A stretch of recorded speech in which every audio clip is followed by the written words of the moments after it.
അസ്സലാമലൈക്കും, welcome back to Tasty Queens. ഞാൻ നിങ്ങൾക്ക് ഇന്ന് കാണിക്കാൻ പോകുന്നത് നമ്മുടെ നാട്ടിൽ സ്ഥിരമായിട്ട് ബേക്കറിയിലൊക്കെ കിട്ടുന്ന ഒരു ബിസ്ക്കറ്റ് ഉണ്ട്. ഈ ജാറിലൊക്കെ ഇങ്ങനെ നിറച്ച് വെച്ചിട്ട് കാണാം, പല കളറിലൊക്കെ കാണാം ഈ ബിസ്ക്കറ്റ്, ചെറി, കേക്ക്, അങ്ങനെ പല സാധനം. അപ്പോൾ ആ കാണുന്ന ബിസ്ക്കറ്റാണ് ഞാൻ ഇവിടെ കാണിക്കാൻ പോകുന്നത്. ഇപ്പോൾ വെക്കേഷൻ ടൈമൊക്കെ അല്ലേ, അപ്പോൾ എല്ലാവർക്കും ഒന്ന് ട്രൈ ചെയ്ത് നോക്കാൻ പറ്റുന്ന ഒരു റെസിപ്പിയാണ്. കുട്ടികൾക്ക് വരെ ചെയ്യാൻ പറ്റുന്ന ഒരു ഈസി ബിസ്ക്കറ്റ് റെസിപ്പിയാണ്, പല കളേഴ്സിലൊക്കെ ആയിട്ടുള്ള ബിസ്ക്കറ്റ്. അപ്പോൾ നമുക്ക് എങ്ങനെ ഉണ്ടാക്കാൻ നോക്കാം. ഞാനിവിടെ ചെയ്ത് വെച്ചിട്ടുണ്ട്, കണ്ടോ, ഇങ്ങനത്തെ ബിസ്ക്കറ്റ്സ് ആണ്. നല്ല ഈസി ആയിട്ട് ചെയ്യാൻ പറ്റുന്ന ഒരു റെസിപ്പി. അപ്പോൾ നമുക്ക് ഇത് എങ്ങനെ ഉണ്ടാക്കാൻ നോക്കാം. ഓക്കെ, അപ്പോൾ ബിസ്ക്കറ്റ് ഉണ്ടാക്കാൻ നോക്കാം. അപ്പോൾ ഒരു ബൗളെടുത്ത് അതിലേക്ക് 1 കപ്പ് പൊടിച്ച പഞ്ചസാര, അപ്പോൾ 1/4 കപ്പ് പഞ്ചസാര എടുത്ത് പൊടിച്ച് കഴിഞ്ഞാൽ 1 കപ്പായിട്ട് നമുക്ക് കിട്ടും. പൊടിക്കുമ്പോൾ അത് അധികമാവുമല്ലോ. എന്നിട്ട് അതിലേക്ക് 1 കപ്പ് ബട്ടറാണ് ഞാൻ യൂസ് ചെയ്തിരിക്കുന്നത്. ആ ഒറിജിനൽ ടേസ്റ്റ് കിട്ടാൻ വേണ്ടിയിട്ട് വനസ്പതി ആയിരിക്കും ഏറ്റവും നല്ലത്. ഞാൻ കുട്ടികൾക്ക് കൊടുക്കാൻ വേണ്ടി കുറച്ചുകൂടി ഹെൽത്തിയർ ആയിട്ട് 1 കപ്പ് ബട്ടറാണ്, മെൽറ്റഡ് ബട്ടറാണ് ഉപയോഗിച്ചിരിക്കുന്നത്, റൂം ടെമ്പറേച്ചറിലുള്ള ബട്ടർ. എന്നിട്ട് ഈ പൊടിച്ച പഞ്ചസാരയും ബട്ടറും കൂടി നന്നായി ഇളക്കി ഒരു പേസ്റ്റ് പോലെ ആക്കണം. അങ്ങനെ നന്നായിട്ട് ഇളക്കി കൊടുത്ത് നന്നായിട്ട് മിക്സ് ചെയ്യണം. ഇനി ഇതിലേക്ക് നമുക്ക് 1/4 കപ്പ് മൈദ ഇട്ട് കൊടുക്കുന്നുണ്ട്. അതും കൂടി നന്നായിട്ട് മിക്സ് ചെയ്യാം. പിന്നെ 1/4 കപ്പ് കടലമാവ്, വറുത്ത കടലമാവ് അല്ലെങ്കിൽ വറുക്കാത്ത കടലമാവും ഏത് വേണമെങ്കിലും ഉപയോഗിക്കാം. ടേസ്റ്റ് വ്യത്യാസം ഒന്നും വരുന്നില്ല.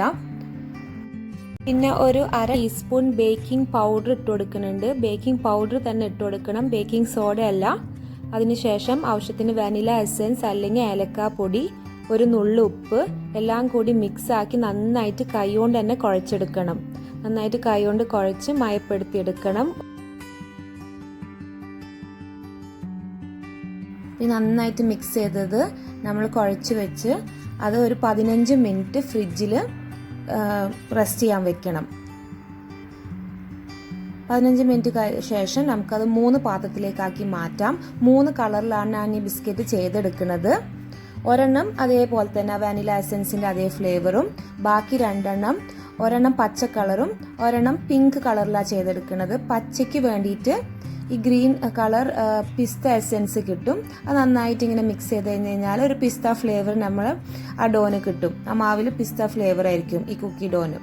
പിന്നെ പിങ്ക് കളറ് നമ്മൾ റോസ് എസെൻസ് അല്ലെങ്കിൽ സ്ട്രോബെറി എസെൻസ് വാങ്ങാൻ കിട്ടും, അതാണ് യൂസ് ചെയ്തിരിക്കുന്നത്.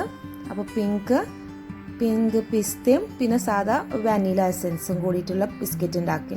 ഇനി നമുക്കൊരു ചെറിയ നെല്ലിക്ക വലുപ്പത്തിലെല്ലാം ഉരുട്ടിയെടുത്ത് അതിൻ്റെ മുകളിൽ നമുക്ക് നട്ട്സോ ചെറിയോ എന്ത് വേണമെങ്കിലും വെക്കാം. ഞാൻ എൻ്റെ കയ്യിൽ നട്ട്സാണ് ഉണ്ടായത്, അപ്പോൾ ഞാൻ നട്ട്സാണ് വെക്കുന്നത്. അത് ഈ ബോൾ പോലെ തന്നെ ആക്കി വെച്ചാൽ മതി. അത് ബേക്ക് ചെയ്തെടുക്കുമ്പോൾ നന്നായിട്ട് പരന്നു വരും. അങ്ങനെ അപ്പോൾ ബോൾ പോലെ തന്നെ സ്പേസ് ഇട്ടിട്ട് വെച്ചാൽ മതി. 180 ഡിഗ്രീസിൽ 15 അല്ലെങ്കിൽ 20 മിനിറ്റ് നിങ്ങളുടെ ഓവൺ എങ്ങനെയുള്ള പോലെ അതേപോലെ എനിക്ക് 20 മിനിറ്റ് ആവശ്യം വന്നു. നമ്മൾ 20 മിനിറ്റ് കഴിഞ്ഞ് പുറത്തെടുക്കുമ്പോൾ നല്ല സോഫ്റ്റ് ആയിരിക്കും, പേടിക്കൊന്നും വേണ്ട. ഒരു 10-15 മിനിറ്റ് കഴിഞ്ഞ് കഴിഞ്ഞാൽ നല്ല ഹാർഡ് കുക്കീസായിട്ട് കിട്ടും. പക്ഷേ നല്ല ടേസ്റ്റ് ആയിരിക്കും. കടയിൽ നിന്ന് വാങ്ങണ അതേ ടേസ്റ്റിൽ കുട്ടികൾക്കൊക്കെ ഉണ്ടാക്കി നോക്കാൻ പറ്റുന്ന ഒരു